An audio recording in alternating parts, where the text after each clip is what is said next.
This is another one of my favorite books, Days with Frog and Toad by Arnold Lobel.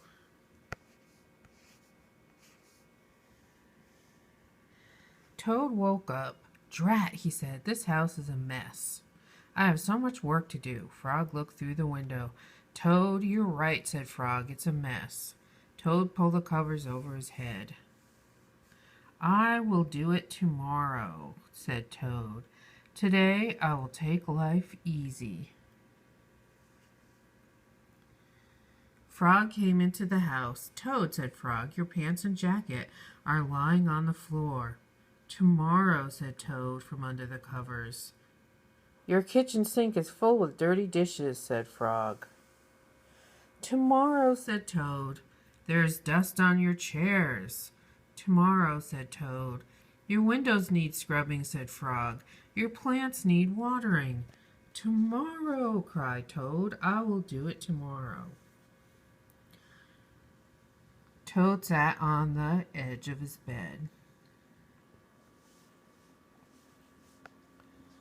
Blah, said Toad. I feel down in the dumps. Why? Asked Frog. I'm thinking about tomorrow, said Toad. I'm thinking about all of the many things I will have to do.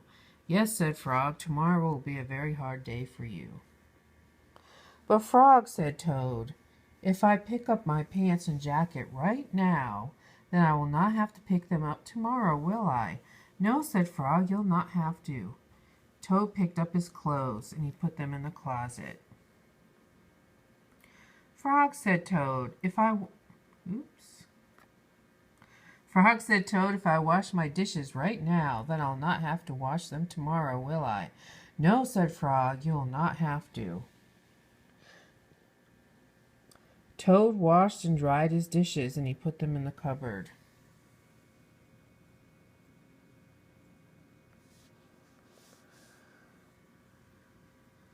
Frog, said Toad, if I dust my chairs and scrub my windows and water my plants right now, then I will not have to do it tomorrow, will I? No, said Frog, you will not have to do any of it. So Toad dusted his chairs. He scrubbed his windows. And he watered his plants. There, said Toad, now I feel better. I am not in the dumps any more. Why, said Frog. Because I have done all that work, said Toad, and now I can save tomorrow for something I really want to do. What is that? Asked Frog. Tomorrow, said Toad, I can just take life easy. Toad went back to bed and he pulled the covers over his head and he fell asleep. The kite. Frog and Toad went out to fly a kite. They went to a large meadow where the wind was strong. Our kite will fly up and up, said Frog. It will fly all the way to the top of the sky. Toad, said Frog, I will hold the ball of string. You hold the kite and run. Toad ran across the meadow. He ran as fast as his short legs could carry him. The kite went up in the air. It fell to the ground with a bump. Toad heard laughter. 3 robins were sitting in a bush. That kite will not fly, said the robins. You may as well give up. Toad ran back to Frog. Frog, said Toad, the kite will not fly. I give up. We must make a second try, said Frog. Wave the kite over your head. Perhaps it will fly. Toad ran back and forth across the meadow. He waved the kite over his head. The kite went up in the air and fell down with a thud. What a joke, said the robins. That kite will never get off the ground. Toad ran back to Frog. This kite is a joke, he said. It'll never get off the ground. We have to make a third try, said Frog. Wave the kite over your head and jump up and down. Perhaps that will make it fly. Toad ran across the meadow again. He waved the kite over his head. He jumped up and down. The kite went up in the air and crashed down to the grass. That kite is junk, said the robins. Throw it away and go home. So what do you think about the robins? Do you think they're nice? Toad ran back to Frog. This kite is junk, he said. I think we should throw it away and go home. Toad, said Frog, we need one more try. Wave the kite over your head. Jump up and down. And shout, up, kite, up. Toad ran across the meadow. He waved the kite over his head. He jumped up and down. He shouted, up, kite, up. The kite flew up into the air. It climbed higher and higher.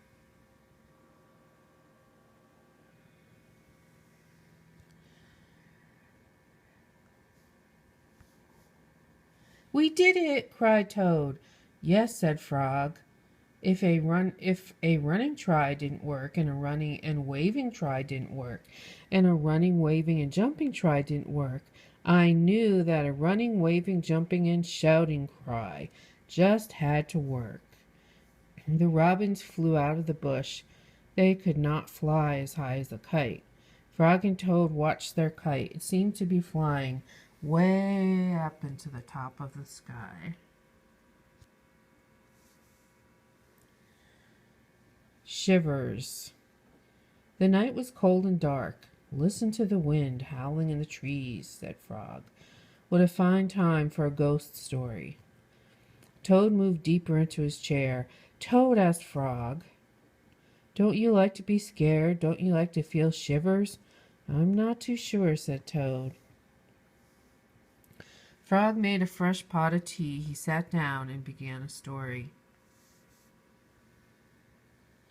When I was small, said Frog, my mother and father and I went for a picnic. On the way home, we lost our way. My mother was worried. We must get home, she said. We don't want to meet the old dark frog. Who is that? I asked. A terrible ghost, said my father. He comes out at night, and he eats little frog children for supper. Toad sipped his tea. Frog, he asked, are you making this up? Maybe yes and maybe no, said Frog. My mother and father went to search for a path, said Frog. They told me to wait until they came back. I sat under a tree and waited. The woods became dark. I was afraid. Then I saw two huge eyes. It was old dark Frog. Oops. He was standing near me. Frog, asked Toad, did this really happen? Maybe it did, maybe it didn't, said Frog. Frog went on with the story. The dark frog pulled a jump rope out of his pocket. I'm not hungry now, said the dark frog. I have eaten too many tasty frog children. After I jump rope 100 times, I'll be hungry again, and then I will eat you. The dark frog tied one end of a rope to a tree. Turn it for me, he shouted. I turned the rope for the dark frog. He jumped 20 times. I'm beginning to get hungry, said the dark frog. He jumped 50 times. I'm getting hungrier, said the dark frog. He jumped 90 times. I am very hungry now, said the dark frog. What happened then? Asked the toad. I had to save my life, said Frog. I ran around the tree with the rope and I tied up the old dark frog. He roared and screamed, and I ran away fast. I found my father and mother, said Frog, and we came safely home. Frog, said Toad, is that a true story? Maybe it was, maybe it wasn't, said Frog. Frog and Toad sat close by the fire. They were scared. The teacups shook in their hands. They were having shivers. It was a good warm feeling. The hat. On Toad's birthday, Frog gave him a hat. Toad was delighted. Happy birthday, said Frog. Toad put on the hat. It fell down over his eyes. I am very sorry, said Frog. That hat is much too big for you. I will give you something else. No, said Toad. This hat is your present to me. I'll like it. I'll wear it the way it is. Frog and Toad went for a walk. Toad tripped over a rock. He bumped into a tree. He fell in a hole. Frog, said Toad, I can't see anything. I will not be able to wear your beautiful present. This is a sad birthday for me. Frog and Toad were sad for a while. Then Frog said, Toad, here's what you must do. Tonight when you go to bed, you must think some very big thoughts. Those big thoughts will make your head grow larger. In the morning, your new hat may fit. What a good idea, said Toad. That night, when Toad went to bed, he thought the biggest thoughts he could think. Toad thought about giant sunflowers. He thought about tall oak trees. He thought about high mountains covered with snow. Then Toad fell asleep. Frog came into Toad's house. He came in quietly. Frog found the hat and took it to his house. Frog poured some water on the hat. He put the hat in a warm place to dry. It began to shrink. The hat grew smaller and smaller. Frog went back to Toad's house. Toad was still fast asleep. Frog put the hat back on the hook where he found it. When Toad woke up in the morning, he put the hat on his head. It was just the right size. Toad ran to Frog's house. Frog, Frog, he cried. All those big thoughts made my head much larger. Now I can wear your present. Frog and Toad went for a walk. Toad did not trip over a rock. He did not bump into a tree. And he did not fall into a hole. It turned out to be a very pleasant day after Toad's birthday. Alone. Toad went to Frog's house. He found a note on the door. The note said, Dear Toad, I am not at home. I went out. I want to be alone. Alone, said Toad. Frog has me for a friend. What does he want to be alone? Toad looked through the windows. He looked into the garden. He did not see Frog. Toad went to the woods. Frog was not there. He went to the wet meadow. My tongue got tied for a minute.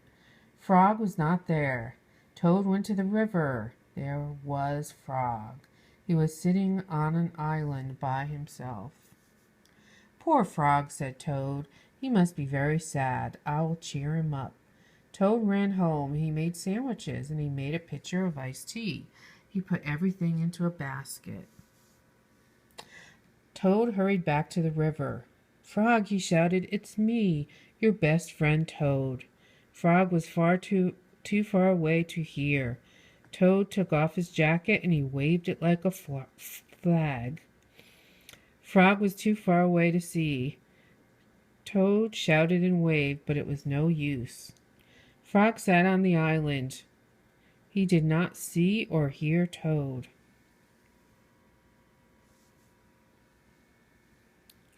A turtle swam by.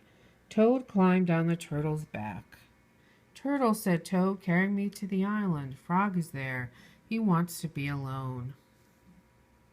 If Frog wants to be alone, said the turtle, why don't you leave him alone? Maybe you're right, said Toad. Maybe Frog does not want to see me. Maybe he does not want me to be his friend anymore. Yes, maybe, said the turtle as he swam to the island. Frog, cried Toad, I'm sorry for all the dumb things I do. I'm sorry for all the silly things I say. Please be my friend again. Toad slipped off the turtle with a splash. He fell into the river. Frog pulled Toad up onto the island. Toad looked in the basket. The sandwiches were wet. The pitcher of iced tea was empty. Our lunch is spoiled, said Toad. I made it for you, Frog, so that you would be happy. But Toad, said Frog, I am happy. I am very happy. This morning when I woke up, I felt good because the sun was shining. I felt good because I was a frog. I felt good because I have you for a friend.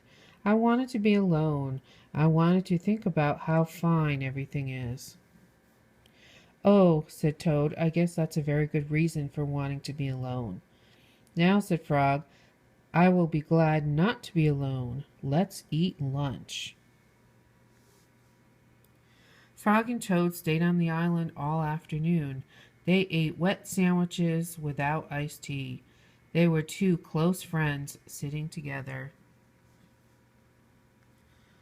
And there's lots more stories to read. Oh, so many books. It's exciting.